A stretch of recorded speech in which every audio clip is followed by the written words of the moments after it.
नमस्कार दोस्तों, मेरा नाम है विशाल। मैं आप सबके लिए लेके आया हूँ स्टॉक बॉक्स का business standard plus financial express analysis video. यहाँ पे business standard plus financial express newspaper को हम लोग एनालाइज़ करेंगे। इम्पोर्टेंट आर्टिकल्स को पढ़ के उन्हें एनालाइज़ करके समझेंगे कि इसका क्या इम्पैक्ट हमारी लाइफ पर पड़ रहा है। बहुत ज़रूरी है बिज़नेस न्यूज़पेपर्स को पढ़ना क्योंकि हमारी लाइफ को बिज़नेस न्यूज़ वाले इवेंट्स ज़्यादा इम्पैक्ट करते हैं, इकोनॉमिक इवेंट्स ज़्यादा इम्पैक्ट करते हैं कंपेयर टू अदर इवेंट्स। तो यहाँ पे मैं शुरुआत करूँगा सबसे पहले आर्टिकल से और ये उनके लिए इम्पोर्टेंट है जो सबसे पहले आईटी सेक्टर में जॉब कर रहे हैं या करने वाले हैं, आगे फ्यूचर सोच रहे हैं, या फिर उनके लिए इम्पोर्टेंट है जिन्होंने पैसा लगा रखा है इस वक़्त स्टॉक मार्केट में। कल हमने देखा कि आईटी सेक्टर में गिरावट देखने को मिली काफ़ी बड़ी। आईटी सेक्टर के स्टॉक्स 4-4, 5-5% नीचे थे। तो यहाँ पे रीज़न क्या था कि आईटी के स्टॉक्स इतने नीचे चले गए इंटरेस्ट रेट इवेंट से पहले? अब मैं बता दूँ कि यूएस में एफओएमसी मीटिंग थी, मतलब जहाँ पर फेडरल रिजर्व, यूएस का आरबीआई बोल सकते हैं, फेडरल रिजर्व डिसीजन लेने वाला था रेट कट पर कि ब्याज दर घटने चाहिए या नहीं। इंटरेस्ट रेट्स हम लोग पे करते हैं, तो ये इंटरेस्ट रेट्स क्या होने चाहिए, बढ़ने चाहिए या घटने चाहिए, क्या होना चाहिए, एफओएमसी मीटिंग पे डिसाइड होता है, डिक्लेयर होता है मैं कहूँगा। एंड यहाँ पर वोट हुआ एंड इन्होंने डिसाइड किया कि ये 0.5% से रेट को कट करेंगे ब्याज दरों को। अब ब्याज दर जैसे ही घटते हैं, यूएस में देखा गया है कि क्या होता है, यूजुअली आगे जाकर बढ़िया इकोनॉमिक ग्रोथ होती है क्योंकि ब्याज दर घटते हैं तो लोग पैसा कम ब्याज पर उठा पाते हैं और उससे इन्वेस्टमेंट्स करते हैं, इकोनॉमिक एक्सपेंशन करते हैं। इसका काफ़ी फ़ायदा किसे मिलेगा? इसका लाभ मिलेगा हमारी इंडिया की आईटी कंपनीज़ को। तो पिछले साल का अगर आप डेटा देखें एम्प्लॉयमेंट का, तो काफ़ी म्यूटेड रहा है, काफ़ी सारी कंपनीज़ को अगर आप एनालाइज़ करो तो म्यूटेड ग्रोथ रहा है, मतलब फ्लैट रहा है, कोई ग्रोथ नहीं हुई है in terms of new hiring. ज़्यादा हायरिंग नहीं हुई है। बट दिस ईयर अगर आप देखोगे तो सबने अलग-अलग टारगेट्स दिए हैं, एचसीएल से लेके इन्फी से लेके जितने भी एक्सेंचर हैं, सबने बोला है कि they are going to hire a lot of people this year. उसका रीज़न सिर्फ यही है क्योंकि ये इंटरेस्ट रेट कट्स इन्होंने फैक्टर इन किया और इन्हें लगा कि अब यूएस में अच्छी इकोनॉमिक रिकवरी आएगी एंड बढ़िया प्रॉस्पेक्ट्स होंगे, तो आईटी कंपनीज़ यहाँ पे काफ़ी फ़ायदा उठा पाएँगी इसका। जब आईटी कंपनीज़ को इससे फ़ायदा होना था, तो सबसे ज़्यादा आईटी कंपनीज़ ने क्यों सफ़र किया है? वन डे फॉल अगर आप देखें, तो 6 वीक में सबसे बड़ा वन डे फॉल था। ये तो क्यों था? शॉर्ट टर्म में जो स्टॉक मार्केट में हो रहा है ना, उसका लॉजिक से लेना-देना नहीं है, उसका लेना-देना है इमोशन से। आप ध्यान रखिए। जब भी आप निवेश करें, चाहे अगर आप नहीं भी करते हैं, आगे भी करें, तो याद रखें, आपने कुछ लिया और वो तुरंत ऊपर चला गया या तुरंत नीचे चला गया, उसका क्रेडिट आप नहीं ले सकते। ना आप पे रिस्पॉन्सिबिलिटी जानी चाहिए कि लेते ही नीचे क्यों चला गया। क्योंकि ये होती है वॉलेटिलिटी और वॉलेटिलिटी आती है किससे? इमोशन से। एंड इस वक़्त आईटी को अगर आप देखें, आईटी बहुत अच्छा परफ़ॉर्म कर चुका है इस साल। बहुत बढ़िया रिटर्न दिया है आईटी के शेयर्स ने, लाइफ हाई पर चल रहा है इंडेक्स। इवन स्टॉक बॉक्स ने भी आईटी का ईटीएफ अपने क्लाइंट्स को दिलवाया था, आई थिंक 34-35 रुपीज़ के आसपास, जो अभी 45 के करीब चल रहा है, जिसे हम काफ़ी लो रिस्क इन्वेस्टमेंट बोलेंगे as compare to other stocks. तो ये 1 साल नहीं, इसे शायद 3-4 महीने में यूट्यूब पे ही हमारे वीडियो पड़ा है, तो इतना रिटर्न एक इंडेक्स में आ जाना, मतलब कि ज़्यादातर लोग प्रॉफ़िट में हैं। पिछले 1 साल में कोई कहीं पर भी अगर किसी ने आईटी सेक्टर में निवेश किया होगा, आज वो प्रॉफ़िट में होगा ही होगा। तो क्या होता है जब ऐसे इवेंट्स होने होते हैं ना, जहाँ आईटी को फ़ायदा हो सकता है इससे, लेकिन ये भी तो है कि अगर कुछ डिसअपॉइंटिंग हुआ तो बहुत डिसअपॉइंटमेंट भी होगी क्योंकि एक्सपेक्टेशंस इतनी हाई थी, तो आईटी सेक्टर में गिरावट भी बड़ी आ सकती थी। तो इसीलिए क्या किया मार्केट प्लेयर्स ने, बेसिकली 1 दिन पहले प्रॉफिट बुक कर लिया आईटी में और इन्होंने कहा कि हम कल को भले ही 2-3% ऊपर खरीदना पड़े, लेकिन कल इस कंपनी को दोबारा खरीद लेंगे, लेकिन हमें आज इसे होल्ड करने का मन नहीं है।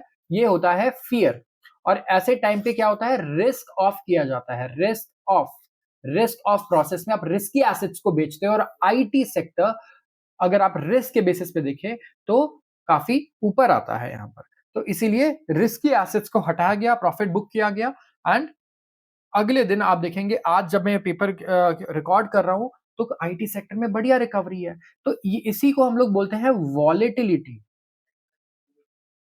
वॉलेटिलिटी का मतलब उतार-चढ़ाव, उतार-चढ़ाव। जितना तेज़ी से हो रहा है और जितना ज़्यादा हो रहा है उतार-चढ़ाव, उतना ज़्यादा मार्केट में हम बोल सकते हैं कि फ़ियर है, डर का माहौल है एंड इसी से यूफ़ोरिया भी आप बता सकते हैं कि मार्केट में लोग ज़्यादा ओवर बुलिश भी हो गए हैं, बहुत ज़्यादा बोलूँगा पॉज़िटिव हो गए हैं, तब भी आप देख सकते हैं कि वॉलेटिलिटी काफ़ी ज़्यादा बढ़ जाती है एंड यहाँ पे भी ऐसा ही देखने को मिल रहा है।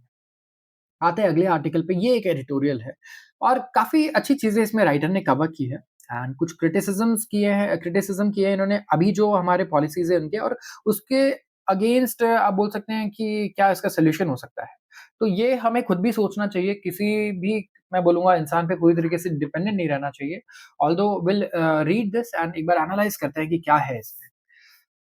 इन्होंने कहा है कि मैंने कई बार लिखा है कि कितनी ज़्यादा इम्पोर्टेंट नीड है इस वक़्त इंडस्ट्री में, इंडियन इंडस्ट्री में कि हम इन हाउस रिसर्च पर खर्च करें। इन हाउस रिसर्च मतलब कंपनीज़ रिसर्च पर पैसा खर्च करें, रिसर्च एंड डेवलपमेंट पर क्योंकि इंडिया सिर्फ 0.3% पैसा खर्च करता है अपने जीडीपी का। तो ये इम्पोर्टेंट इसलिए है कि इससे पता चलता है कि जीडीपी का आप इतना हिस्सा अगर खर्च कर रहे हो, इतना कम हिस्सा as compare to the complete world, world average ही 1.5% है। तो पता लगता है कि आपके लिए कितना इम्पोर्टेंट है, कितनी प्रायोरिटी है। तो इंडिया के पास बहुत ही कम फर्म्स है मतलब 23 इन the top 2500 firms that invest in research and development और 4 चैलेंजेस है इसमें। सबसे पहले 4 चैलेंजेस बताए इन्होंने। आप बताइएगा कि आप एग्री करते हैं या नहीं इन 4 चैलेंजेस से। सबसे पहला तो इनका कहना है कि कोई प्रेजेंस नहीं है हमारी in the 6 of top 10 industries that invest in research and development. जो मैं कहूँगा टॉप 10 इंडस्ट्रीज है जो रिसर्च एंड डेवलपमेंट में इन्वेस्ट करती हैं, we have no presence in the 6 of top 10। तो इनमें से 6 इंडस्ट्रीज में हमारा कोई प्रेजेंस ही नहीं है। Overall we are not there. हमें पता नहीं हम कहाँ लाए करते हैं यहाँ पे। जितनी भी इंडस्ट्रीज यहाँ पर है जो टॉप इन्वेस्टर्स हैं रिसर्च में और डेवलपमेंट में। सबसे बड़ा प्रॉब्लम तो ये है। यहाँ पे technology, hardware, electronics, construction, health care, general industrials and industrial engineering, ये इंडस्ट्रीज हैं। इसके अलावा जहाँ इंडियन फर्म्स प्रेजेंट है ना, वहाँ वो रिसर्च एंड डेवलपमेंट में कम करती हैं as compare to the world average. Auto firms की अगर बात करें ऑटोमोबाइल की, तो 4 इंडियन फर्म्स टाटा मोटर्स, एम&एम, बजाज, टीवीएस, ये फिगर करती है in the top 2500 research and development investors जो 3.8% अपना ग्लोबल टर्नओवर का रिसर्च एंड डेवलपमेंट पे खर्च कर देती है। एंड आज देखिए बजाज, टीवीएस इंटरनेशनल मार्केट में हम लोग कितने बाइक्स एक्सपोर्ट कर रहे हैं। पूरी दुनिया में जो बड़ी-बड़ी मोटरसाइकिल कंपनीज थी उनको आज हमारी कंपनीज जाके खरीद रही हैं। इतना बढ़िया ग्रो कर लिया है हमारे इंडियन ऑटोमोबाइल फर्म्स ने जो टू व्हीलर है स्पेसिफिकली मैं बोलूँगा। इसमें लेकिन टाटा मोटर्स का भी नाम है, महिंद्रा एंड महिंद्रा का भी नाम है। महिंद्रा आप यूट्यूब पे देखिए आपको ऑस्ट्रेलियन रिव्यूज़ मिलेंगे कितने अच्छे और दूसरी कंट्रीज़ में भी इनके रिव्यूज़ मिलेंगे क्योंकि ये गाड़ियाँ अब एक्सपोर्ट कर रहे हैं, इतनी अच्छी क्वालिटी की गाड़ियाँ ये बना रहे हैं। एंड अगर आप देखिए जो वर्ल्ड एवरेज ऑटो का है वो है 4.8% और हमारी कंपनीज भी कितना कर रही है इसमें 3.8%। सॉफ्टवेयर में top Indian firms TCS, Infosys, HCL ये सिर्फ 1% इन्वेस्ट करती है अपने टर्नओवर का रिसर्च एंड डेवलपमेंट में कंपेयर टू अगर आप देखें टॉप 25 एवरेज जो 14% खर्च करता है रिसर्च एंड डेवलपमेंट में, हमारी आईटी कंपनी सिर्फ 1% करती है। फार्मास्यूटिकल्स में टॉप 5 इंडियन फर्म्स इन्वेस्ट करती हैं 6% of sales in research and development जो वर्ल्ड के 17% के एवरेज से बहुत ज्यादा कम है, वन थर्ड है मैं कहूंगा। लेकिन as compare to any other sector अगर आप देखें तो फार्मास्यूटिकल्स में हाईएस्ट रिसर्च एंड डेवलपमेंट में खर्च किया जा रहा है share as a share of revenue 6%। तो प्रॉब्लम ये भी है कि हमारा फार्मास्यूटिकल फर्म्स रिलेटिवली बहुत ही छोटे हैं अभी। एवरेज टर्नओवर देखें हमारे लार्जेस्ट 5 फार्मास्यूटिकल कंपनीज का तो सिर्फ $3 बिलियन है जो कुछ भी नहीं है as compare to world wide. अगर आप टॉप 20 फार्मास्यूटिकल फर्म्स पे देखें तो $45 बिलियन का रेवेन्यू करते हैं ये। हमारे टॉप 5 फर्म्स भी इन्वेस्ट करते हैं on an average $200 million in research and development compared to an international top 20 average of $7 billion। तो हमारे टॉप 5 फर्म्स जो हैं जायंट्स हैं इंडिया के, they are also not very serious about research and innovation. उनका ये कहना है कि हमारे यहाँ सीरियस गैप है मोस्ट सक्सेसफुल फर्म्स के लिए। अगर आप देखें जो 10 most profitable non financial firms है हमारे यहाँ मतलब बैंक्स और एनबीएफसी को हटा करके, एवरेज प्रॉफिट जो है इनका 16% है सेल्स का, इन्वेस्ट करती है सिर्फ 2% profit in research and development. 10 most profitable non financial firms US, China, Japan, Germany में देखें तो ये एवरेज प्रॉफिट करती है 9% से 25% अपने सेल्स का, लेकिन इन्वेस्ट करती है 29 to 55% of profit in research and development. There is a very big gap. India में मतलब हम 10 गुना कम खर्च कर रहे हैं रिसर्च एंड डेवलपमेंट पे as compare to a lot of firms and this is very disappointing. ये डेटा बहुत ही ज़्यादा डिसअपॉइंट करने वाला है। अगर हम देखें इंडियन नॉन फाइनेंशियल फर्म्स की तरफ से जो डेटा आ रहा है, रेवेन्यू काफ़ी बढ़िया है इनका ओवरऑल। अगर आप देखें इंडिया में सही ग्रो कर रहे हैं ये। इन्हें इंटरनेशनल कंपनी से कम्पीट करने का लगता है मन नहीं है, और जिसकी वजह से ये चाहते हैं कि इसी तरीके से ये मामला चलता रहे, हमारे पास पैसे आते रहें। तो 4 चैलेंजेस बताए इन्होंने। A missing presence in most technology intensive sectors, lower research and development intensity in remaining sectors, limited scale in most research and development intensive sector, small investment in R&D by our most successful firms, between them result in Indian industries low investment in in-house research and development. What can be done? तो ये सारे 4 challenges इन्होंने बताए हैं। सबसे पहले जो presence नहीं है हमारी रिसर्च डेवलपमेंट की इंटेंसिटी रिमेनिंग सेक्टर्स में भी बहुत कम है, स्केल भी बहुत कम है हमारा, बहुत ही स्मॉल इन्वेस्टमेंट है। एकदम जो सक्सेसफुल फर्म्स है, सबसे सक्सेसफुल फर्म्स, उनका भी बहुत स्मॉल इन्वेस्टमेंट है रिसर्च में। एंड जो रिजल्ट है इंडियन इंडस्ट्री में low investment between them in Indian industries, low investment in R&D, what can be done? तो इसमें क्या किया जा सकता है? यहाँ पे एक आर्ग्यूमेंट क्या है, इनोवेशन इज की करके एक आर्टिकल आया था इस महीने। Why does India's private sector not spend more on R&D, जो हमने भी डिस्कस किया है। प्रॉब्लम है कंपटीशन। इनका कहना है कि इंडियन फर्म्स के पास कोई इंसेंटिव नहीं है कि वो रिसर्च एंड डेवलपमेंट पे खर्च करे या इनोवेशन करे, क्योंकि उनकी अर्निंग्स ऑलरेडी बहुत अच्छी हैं, उनका ऑपरेटिंग ऑलरेडी काफी अच्छे से प्रोटेक्टेड है मार्केट में। एंड इनको किसी अनसर्टेनिटी की क्यों, मतलब आप रिस्पॉन्सिबिलिटी लेंगे? आप रिसर्च करते हैं, क्या पता वो रिसर्च फेल हो जाए, फेल होने के चांसेस है, तो फिर ऐसा कुछ करो ही क्यों जहां फेल होने के जरा भी चांसेस है। आप कुछ करो ही मत, आपको प्रॉफिट आ रहा है ना, बस आपको उससे मतलब है एज़ अ कंपनी। तो ये एटीट्यूड है हमारे यहाँ, तो कोई इंसेंटिव ही नहीं है, कोई फ़ायदा ही नहीं है रिसर्च एंड डेवलपमेंट पे खर्च करने का। इस आर्टिकल को मैं ऑलरेडी एक बार कवर कर चुका हूँ, जिस एडिटोरियल को इस राइटर ने मेंशन किया है, तो आप उस एडिटोरियल को भी देख सकते हैं। 2 सितंबर का बिज़नेस स्टैंडर्ड एनालिसिस वीडियो, अगर अभी आप चैनल पे जाके देखेंगे इस वीडियो के बाद, तो आप और अच्छे से रिलेट कर पाएँगे। बहुत अच्छे पॉइंट्स उन्होंने बोले थे कि क्यों इंडियन फर्म्स रिसर्च और डेवलपमेंट पे खर्च नहीं कर रही हैं। अगर आप देखिए कहाँ पे फर्म अभी स्टैंड करती है, ये भी बहुत मैटर करता है। One of the better recent books है इनोवेशन पे, वो है the power of creative destruction by Philippe Aghion. And यहाँ पर एक टाइटल है कि is competition a good thing? वो आर्ग्यू करते हैं कि फर्म्स रिएक्ट करते हैं इंक्रीज कंपटीशन से बहुत ही डिफरेंटली। अलग अलग फर्म अलग अलग तरीके से रिएक्ट करते हैं depending on how far from technology frontier they are. And अगर बहुत दूर है वो, अगर बहुत दूर है टेक्नोलॉजी फ्रंटियर से, तो यहाँ पर क्या करेंगे ये यहाँ पे ट्राई भी नहीं करेंगे compete करने का। Yes, and that is a big problem, that is a really big problem. And अगर वो फ्रंटियर के पास है, तो ये रिस्पॉन्ड करेंगे by innovating more to escape competition. Competition से भागना चाहेंगे, कुछ ऐसा इनोवेशन लाना चाहेंगे। ये एक राइटर का ओपिनियन है जिन्होंने बुक लिखी है, आप देख सकते हैं। बुक का नाम है the power of creative destruction. And अगर यहाँ पे सबसे पहले जो सेलिंग टू इंटरनेशनल मार्केट के काफी सारे एडवांटेजेस है। अब इंटरनेशनल मार्केट में भेजेंगे अपना प्रोडक्ट को, अगर बेचते हैं तो सबसे पहले तो स्केल काफी एडवांटेजेस है।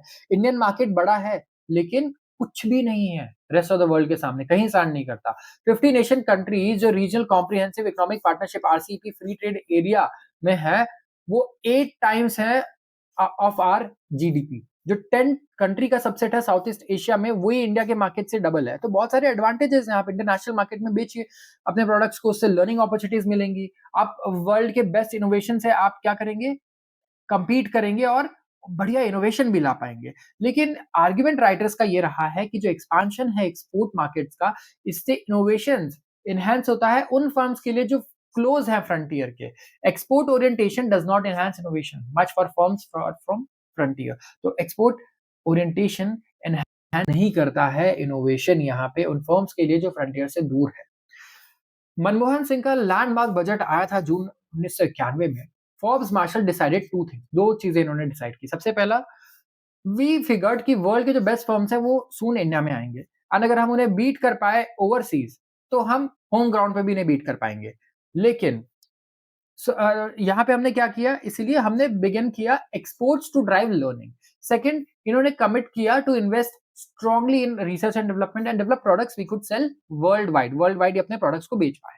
एंड उन्होंने टाइम यूज किया जो इनके पास था इंडियन मार्केट में, कि जब तक इंडियन मार्केट ओपन होता है, कि वो टेक्नोलॉजी फ्रंटियर से जितना पास हो सके उतना पास पहुंचे। ये बात है 1991 के बाद की, जब लिबरलाइजेशन आया था हमारे इकोनॉमिक पॉलिसी में, जब हम लोग लिबरलाइज़ इकोनॉमी की तरफ जा रहे थे एंड इनका कहना है कि जब अपने दोस्तों से बात की कि क्यों इंडियन फर्म्स इतना लिटिल इन्वेस्ट कर रहे हैं रिसर्च एंड डेवलपमेंट में, तो एक कल्चरल आर्गुमेंट भी लोग देते हैं कि हमारी ट्रेडर मेंटालिटी है। हम शॉर्ट साइटेड हैं और हम लोग ओवरऑल मेरिट नहीं देखते ज़्यादा लॉन्ग टर्म में, और रिसर्च एंड डेवलपमेंट ना बड़ा ही लॉन्ग टर्म खेल है। 2 साल, 3 साल के आगे सोचने वाला आदमी रिसर्च में काम डेवलपमेंट में पैसा कभी नहीं लगाएगा। जो 10 साल आगे सोच रहा है, 15 साल, 20 साल आगे सोच रहा है, वो काम कर पाएगा। जैसे आर्टिफिशियल इंटेलिजेंस में अब रिजल्ट्स देख रहे हैं, लेकिन ये सेक्टर पे काम शुरू हुआ था 20 साल पहले, 2003, 4, 5 में।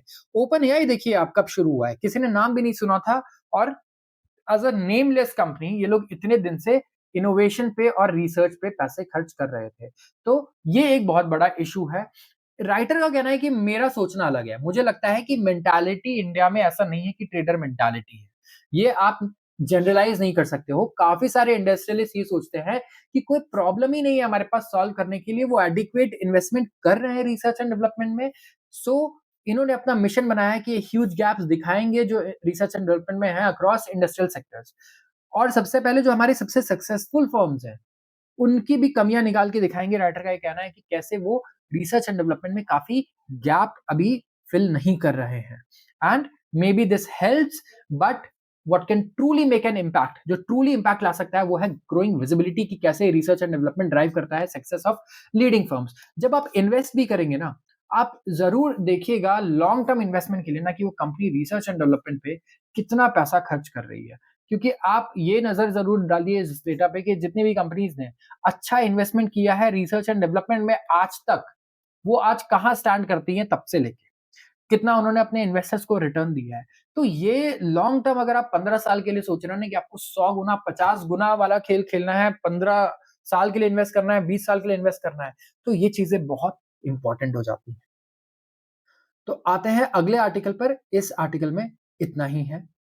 Not the last word. One nation, one poll is a good in principle, but cabinet decision should be just the start of long consultation process. In principle, इस राइटर ने लिखा है वन नेशन वन इलेक्शन के बारे में, जो अभी proposal आया है। इनका कहना है कि वन नेशन वन पोल प्रपोजल जो कैबिनेट ने भी क्लियर किया बुधवार को, इट मेक्स सेंस।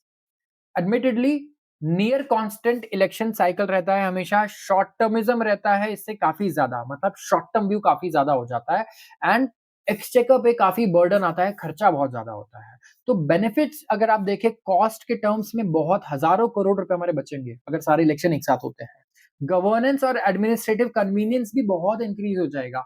आप हर साल देखिए, जब भी इंडिया में इलेक्शन होते हैं, उसके अगले साल का जीडीपी का आप डेटा देखेंगे, आपको नजर आएगा कि कहीं ना कहीं स्लो डाउन होता है इकोनॉमी में, क्योंकि इतने टाइम पे डिसीजन सारे पेंडिंग रहते हैं इतने टाइम तक सेंट्रल इलेक्शंस में। उसके बाद फिर स्टेट आ जाते हैं, तो स्टेट के आप जीडीपी देखिए अलग अलग अलग अलग, हमेशा कोई ना कोई ऐसा स्टेट है जो परेशान यहाँ पे रहता है, इलेक्शन में बिजी हो जाता है और सारी पॉलिसीज ऑलरेडी हॉल्ट हो जाती हैं। तो हर एक असेंबली इलेक्शन ये काफी कंसिडरेबल अमाउंट कॉस्ट करता है according to the size of the state.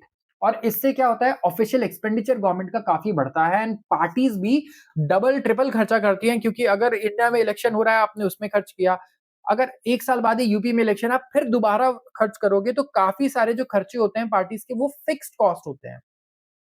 तो इलेक्शन जब एक ही साथ होगा तो ये फिक्स कॉस्ट बिल्कुल सेम रहेंगे, एंड काफी बेनिफिट मिल जाएगा इसको।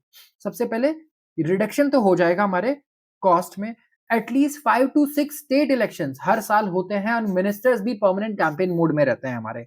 अगर आप देखें सेंट्रल गवर्नमेंट में जितने भी मिनिस्टर्स है, कोई ना कोई कहीं ना कहीं स्टेट में कैंपेन कर रहा होता है और काम उसे छोड़ना पड़ता है। तो इसका भी काफी लाभ मिलेगा, प्रोडक्टिविटी काफी बढ़ेगी हमारे कैबिनेट मिनिस्टर्स की। कोविंद कमेटी ने एग्जामिन किया था प्रपोजल, और 2 स्टेज प्रोसेस रेकमेंड किए थे 2029 में, जहां पे वन नेशन वन पोल अचीव हो सकता है। इससे डिसरप्शन भी काम पे अलग नहीं होगा ज्यादा। अब देखिए जितने भी गवर्नमेंट एम्प्लॉइज है, टीचर्स से लेके बाकी दूसरे जितने भी गवर्नमेंट एम्प्लॉइज हैं, उनको इलेक्शन ड्यूटी में भी पूरा पार्टिसिपेट करना पड़ता है, बहुत मेहनत करनी पड़ती है। अब क्या हुआ, 2 इलेक्शंस हैं एक साल में 2 बार आप वहीं चले गए। आप टीचर हो तो आप बच्चों को पढ़ाओगे कब? आप तो 2-2 बार, 3-3 बार इलेक्शन करा रहे हो। उसके बाद फिर लोकल इलेक्शंस और आ जाते हैं, उसमें भी टीचर्स को लगा दिया जाता है या दूसरे गवर्नमेंट एम्प्लॉइज को लगा दिया जाता है जितने भी हैं। तो ये एक बहुत बड़ा इश्यू है। तो जो हमारी गवर्नमेंट एम्प्लॉइज हैं, जिनको हम दूसरा काम के लिए हमने रखा है और दूसरा काम हम उनसे करवा रहे हैं, उनको काफ़ी यहाँ पे राहत मिलेगी, उनकी प्रोडक्टिविटी भी काफ़ी इंक्रीज़ होगी, इससे काफ़ी फ़ायदा होगा। सिक्योरिटी एजेंसीज़ भी काफ़ी फ्री हो जाएँगी, क्योंकि वोटिंग रिलेटेड ड्यूटी कितनी ज़्यादा होती है और कितने बार हर बार कहीं न कहीं कुछ न कुछ चल ही रहा होता है, तो सिक्योरिटी फोर्सेस को भी हमें यहाँ पे लगाना पड़ता है। डिस्पाइट ऑब्वियस बेनिफिट्स, कुछ इश्यूज़ भी हैं जिसे कंसीडर करना पड़ेगा, ठीक है? डेमोक्रेटिक और कॉन्स्टिट्यूशनल पर्सपेक्टिव्स हैं ये। सबसे बड़ा क्वेश्चन है कि साइमल्टेनियस इलेक्शन से कोई आर्टिफिशियल यूनिटरी कैरेक्टर तो नहीं इम्पोज हो जाएगा फेडरल सिस्टम पे of multiple diversities. Kovind committee ने एंगेज किया cursorily with this concern. Even though by its own admission, उनके खुद के एडमिशन से उन्होंने ये कहा है कि 15 पॉलिटिकल पार्टीज ने अपोज किया है इस मूव को, जो इन्होंने रेकमेंड किया। एंड ये इंपॉर्टेंट डिसीजन नोट्स थे that have been brushed aside. For example, chief justice of Delhi high court AP Shah ने कहा कमिटी को कि अगर आप साइमल्टेनियस इलेक्शन कर दोगे पूरे इंडिया में, तो इससे पॉलिटिकल अकाउंटेबिलिटी कम हो जाएगी, ठीक है? As fix terms offer representatives unwarranted stability without performance scrutiny. तो क्या होता है, 5 साल के लिए मैं इलेक्शन, भले ही यहाँ पे प्राइम मिनिस्टर बन गया हूँ, लेकिन अगले साल यूपी में भी चुनाव है, उसके अगले साल उत्तराखंड में चुनाव है, उसके अगले साल केरला में चुनाव चुनाव है, उसके अगले साल मान लीजिए गुजरात में है, और फिर उसके बाद गुवाहाटी में है, ठीक है, या फिर मिजोरम में है। तो ये अगले 5 साल कहीं ना कहीं इलेक्शन होगा, तो मेरे से अकाउंटेबिलिटी जरूर मांगी जाएगी स्टेट के इलेक्शंस में भी, कि अच्छा आपने सेंट्रल में ये बोला था, ये नहीं किया।